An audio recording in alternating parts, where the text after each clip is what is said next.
ជំរាបសួរបងប្អូនទាំងអស់គ្នាថ្ងៃនេះដែរនេះខ្ញុំមកបង្ហាញពីរបៀបធ្វើត្រីក្រហមចំហុយអោបមីស៊ូគ្រឿងផ្សំមានយើងធ្វើទឹកសោះវាស្រាប់យកមកស្រោចពីលើត្រីហ្នឹងមានដូចជាប៊ីចេងស្កររ៉ូឌីទឹកម្ទេសប្រេងខ្យងម្សៅស៊ុបហើយនឹងស្ករសហើយបន្ថែមម្រេចបន្តិចយកមកលាបពីលើត្រីហើយត្រីហ្នឹងមុននឹងលាបទឹកជ្រលក់ហ្នឹងយើងបុកជីវ៉ាន់សុយហើយនឹងខ្ទឹមសឲ្យបានម៉ត់ល្អដើម្បីយកមកលាបពីលើវាកាត់ក្លិនឆ្អាបត្រីរួចហើយដាក់មីស៊ូដាក់គ្រឿងផ្សំទាំងអស់ចូលរួចរោយបន្លែឲ្យមានចម្រុះពណ៌ដូចជាម្ទេសប្លោកខ្ទឹមក្រហម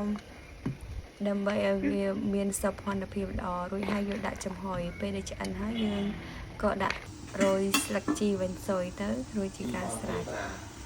មុខម្ហូបមួយមុខនេះយកទៅញ៉ាំផ្ទាប់ជាមួយនឹងទឹកត្រីកោះកុង